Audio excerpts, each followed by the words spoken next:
Oi pessoal, tudo bem com vocês? Sejam bem-vindos de volta ao canal. Gente, vocês sempre elogiam quando eu apareço de preto aqui, né? E eu confesso pra vocês que a minha cor preferida pra roupa é justamente o preto.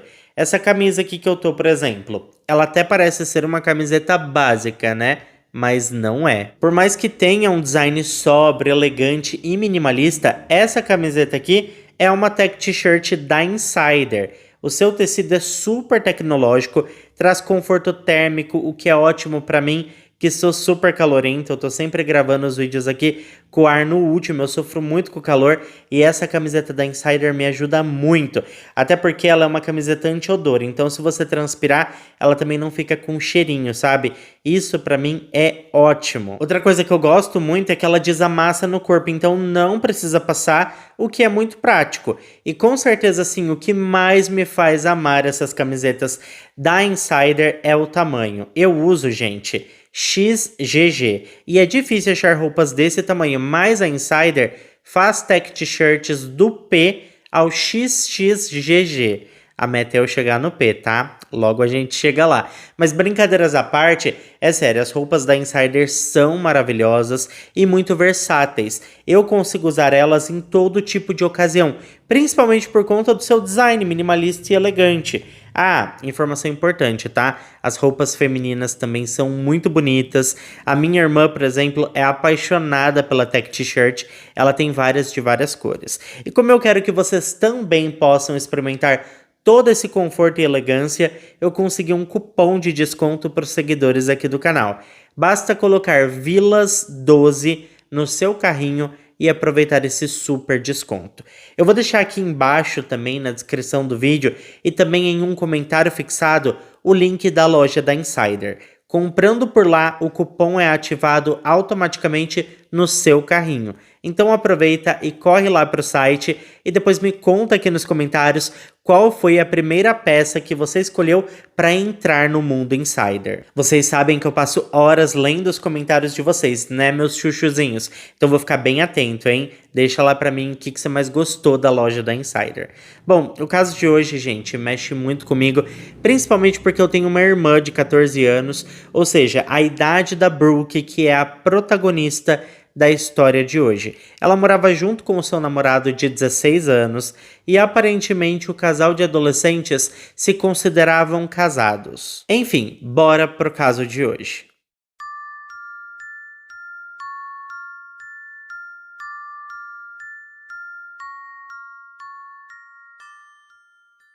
Brooke McLaughlin veio ao mundo no dia 2 de julho de 2008. Sendo assim, nós temos aqui uma legítima canceriana. Ela nasceu na cidade de Mount Vernon, no estado norte-americano do Maine, e era filha de uma mulher chamada Rebecca, que era mais conhecida entre colegas e familiares como Beck, e um homem chamado Daniel McLaughlin. A vida da família parecia feliz, mas quando a Brooke era ainda muito pequena, seus pais se separaram porque entenderam que a vida juntos não fazia mais sentido. A separação aconteceu bastante rápido e sem maiores complicações. O Daniel conheceu uma outra mulher chamada Sarah, se casou com ela e é preciso dizer que nessa altura a Sarah já tinha 4 filhos. Por sua vez, a Beck também encontrou um novo amor e se casou com um homem chamado Justin. Mas voltando a falar sobre a Brooke, gente, ela era uma menina muito especial, conhecida por sua gentileza, carinho e coração generoso. Ela era muito próxima da sua família e amigos, compartilhando momentos de qualidade com eles. Ela também adorava animais e não só ela, como a mãe dela também. Então, na casa da família tinha gato, cachorro, porquinho da Índia, galinha, tinha tudo que é animal que vocês podem imaginar. Todos ali gostavam muito de animais. Bom, durante a adolescência, né, a Brooke tinha diversos hobbies, como ouvir músicas, fazer compras, nadar e cuidar de animais, incluindo um gato e um cachorro que ela tinha em casa. A Brooke também adorava viajar e sempre que podia pegava a estrada com seus familiares para conhecer lugares novos e culturas diferentes. E por falar em viagens, a jovem também gostava de atividades ao ar livre, como fazer trilhas, pescar, fazer caminhadas e acender fogueiras. Na escola, ela era uma aluna dedicada e amada por seus professores e colegas. A Brooke frequentava a Marwan Cook High School e foi lá onde ela conheceu um jovem chamado Aidan Grant. E a entrada desse jovem na sua vida mudou tudo para sempre. Então vamos aproveitar para falar um pouco dele também. O Aidan nasceu no dia 18 de julho de 2007, ou seja, ele também era canceriano. Ele era filho de uma mulher chamada Melissa Grant e a identidade do seu pai biológico era desconhecida. Na verdade, ele nunca soube nada sobre o homem e também não se importava com esse detalhe. Isso porque ele sempre teve uma figura paterna em sua vida. Apesar de não ter conhecido o seu pai biológico, o Aidan foi criado por seu padrasto, que o tratava com muito amor e carinho, como se ele fosse o seu próprio filho. O Aidan era bastante ativo, praticava esportes, gostava de sair com amigos e estava sempre envolvido com atividades extracurriculares. Ele se dava muito bem com a sua mãe, seu padrasto, e teve uma infância sem muitos incidentes, sabe? Tudo assim dentro da normalidade. Como eu ia dizendo, o Aidan e a Brooke se conheceram na escola e assumiram um relacionamento sério em fevereiro de 2022. Mas segundo informações de alguns amigos do casal, eles já estavam juntos há alguns meses. Até o ano de 2022, eles já eram um casal formal, compartilhando momentos juntos nas redes sociais e postando fotos. Parecia que tudo estava indo bem, mas as coisas começaram a mudar. Foi mais ou menos nessa época que a mãe do Aidan se separou do seu padrasto e mudou de estado, deixando o menino morando com o seu padrasto. Só que o homem trabalhava muito, então o Aidan se viu sozinho dentro de casa. Foi então que ele decidiu seguir em frente e se mudar para a casa da Brooke, já que lá ele não ficaria sozinho e teria a companhia da sua namorada. Nos primeiros dias tudo parecia bem, mas logo os amigos e familiares começaram a perceber que o relacionamento dos adolescentes estava avançando rápido demais. Eles ainda eram muito jovens para lidar com a intensidade de morar juntos, fora que agora o casal tinha uma vida íntima bastante ativa. A mãe da Brooke conversava bastante com os dois, tentando orientá-los sobre como ter um relacionamento saudável, mas os ciúmes era uma vertente constante na relação do jovem casal. Eles estavam sempre desconfiados um do outro, achando que infidelidades estavam acontecendo e era assim um verdadeiro inferno.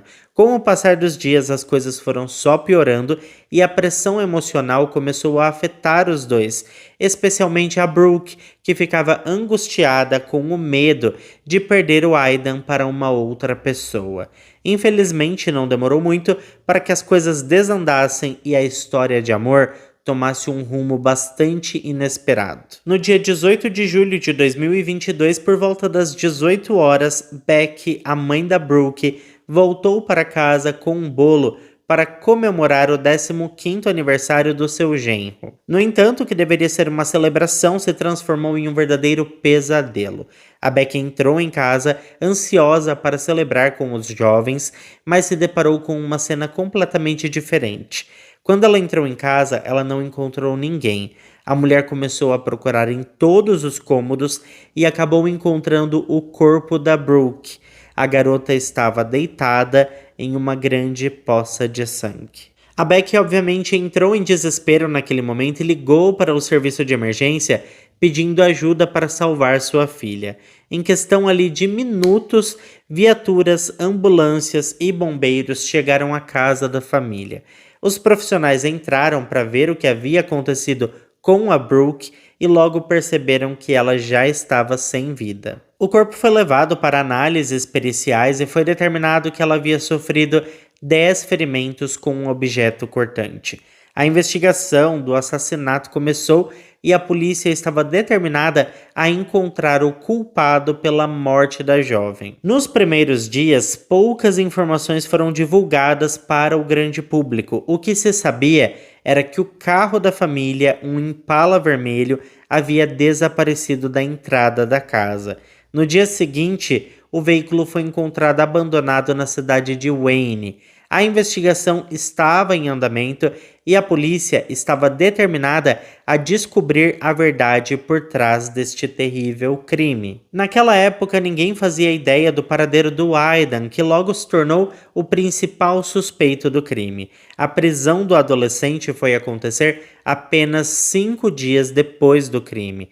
Sob custódia policial e acusado de assassinato intencional, o jovem foi levado para um centro de desenvolvimento juvenil em Long Creek. Por conta da sua idade, os detalhes da sua prisão e as circunstâncias da morte da Brooke foram mantidos em sigilo. O caso permaneceu selado até a audiência de acusação, que aconteceu 2 dias após a prisão, na segunda-feira, dia 25 de julho de 2022. Por meio de uma videochamada do centro juvenil onde estava detido, o Aidan entrou com um pedido de recusa no Tribunal de Menores, alegando total inocência. Os promotores do caso solicitaram avaliações de profissionais, incluindo de saúde mental, para decidir se ele seria julgado como adulto ou não. 1 ano depois, a primeira audiência oficial do julgamento aconteceu na terça-feira, dia 25 de julho de 2023, no Tribunal Distrital de Waterville. Nessa audiência, seria determinado se o Aidan, que tinha acabado de completar 16 anos, seria julgado como menor ou adulto. Tanto a acusação quanto a defesa tiveram a oportunidade de apresentar publicamente as evidências coletadas ao longo da investigação para apoiar os seus argumentos. Então nós vamos começar falando sobre o que a defesa disse sobre o jovem Aidan.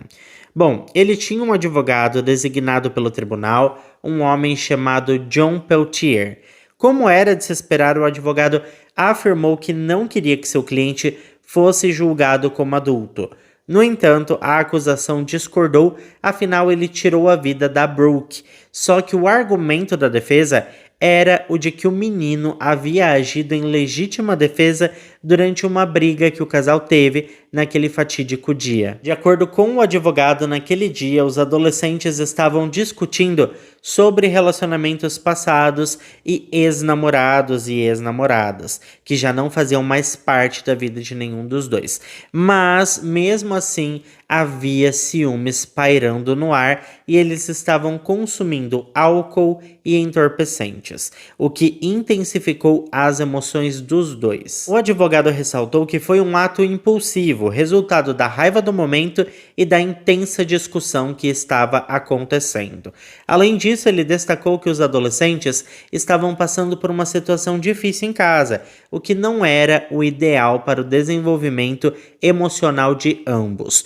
Por outro lado, a promotoria afirmou que o Aidan mudou sua história várias vezes, adaptando ali os detalhes do crime para beneficiar o seu caso. Inicialmente, ele alegou que não tinha matado a Brooke, que era totalmente inocente sobre o que tinha acontecido com ela, mas depois ele mudou de ideia sobre isso e por fim admitiu ter feito o que fez em pura e legítima defesa, porque ela supostamente o teria atacado primeiro. Mas, em uma outra versão, ele contou algo um pouco diferente, dizendo que houve uma briga, que eles decidiram dar um tempo na discussão e então a Brooke teria pegado um objeto cortante e partido para cima dele, e que então ele teve que agir rápido e sem pensar direito porque estava supostamente lutando por sua vida, e que as coisas jamais chegariam aonde chegaram se a Brooke não tivesse pegado o objeto cortante e tentado atingi-lo pelas costas.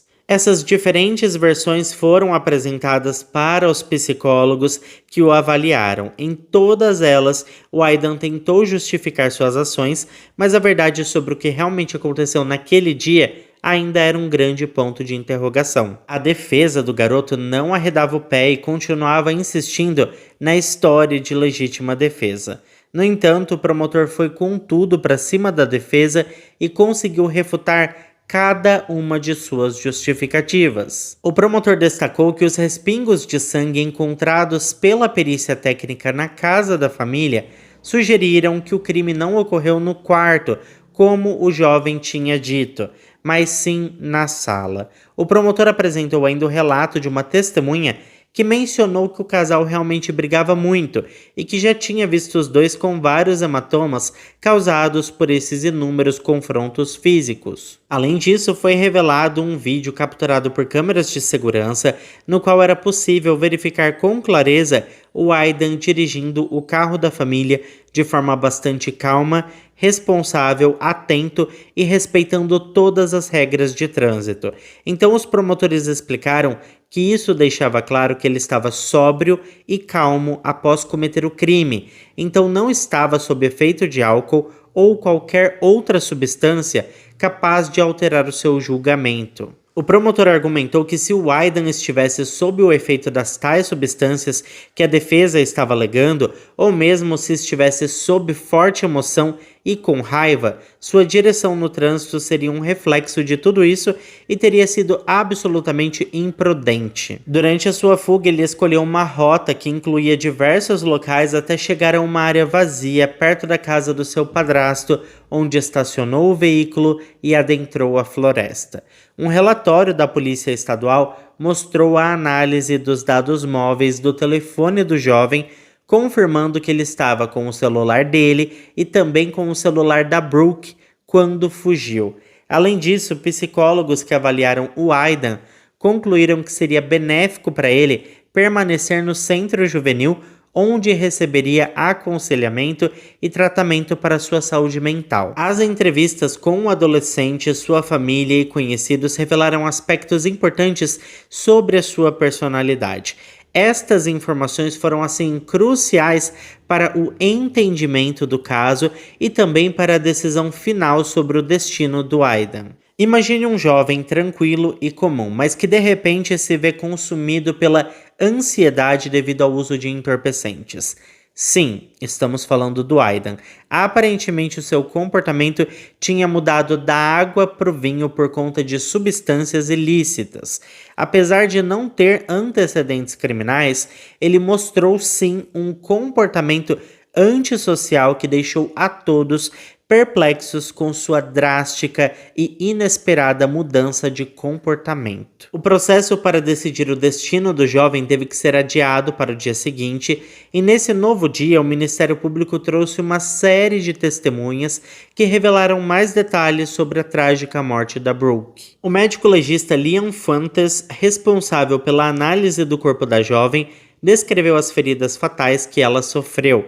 Segundo ele, as mais de 10 feridas espalhadas pelo pescoço, braços e tórax poderiam ter sido letais por si só, mas foi a combinação delas que levou à morte da jovem. Além disso, a mãe da vítima teve a oportunidade de falar na audiência, revelando mais detalhes sobre o que testemunhou naquele fatídico dia. Ela revelou que ao entrar na residência, a casa estava um verdadeiro caos. A Becky tinha visto a faca usada para tirar a vida da sua filha na cozinha, além de vômito espalhado pela casa toda. Ela estava desesperada, procurando pelo Aidan e pela Brooke por todos os cantos da casa. Até aquele momento, a mãe da jovem acreditava que a sua filha ou o seu genro estava passando mal. O medo, assim, tomava conta dela, pois imaginava que algo terrível poderia ter acontecido com os dois, e o pior aconteceu quando ela encontrou o corpo da sua filha. Depois disso, ela tentou contato com o genro, mas não teve sucesso. Foi aí que ela ligou para a mãe do Aidan e foi informada que o jovem tinha ligado para sua mãe e contado que um homem misterioso tinha entrado de repente na casa e tirado a vida da Brooke, aparentemente sem motivo algum. Só que, como todos nós já sabemos, pouco tempo depois ele mudou a história diversas vezes e disse que tinha sido atacado pela namorada e agido em legítima defesa. Então, assim, não dava para acreditar no que aquele rapaz falava de jeito nenhum. O representante legal do estado questionou a veracidade das suas palavras, já que haviam evidências de que ele estava mentindo. Por exemplo, ele disse ter encontrado a faca perto de um bolo de aniversário que eles tinham acabado de comer, mas só havia um bolo na cena do crime, o que a Becky tinha levado quando descobriu o corpo da filha. Então, no momento do ataque, o bolo ainda não estava lá. A situação foi bem tensa no tribunal, com a acusação apontando que o Aidan era um mentiroso patológico e que na verdade ele tinha ido até a cozinha com uma faca e atacado a Brooke.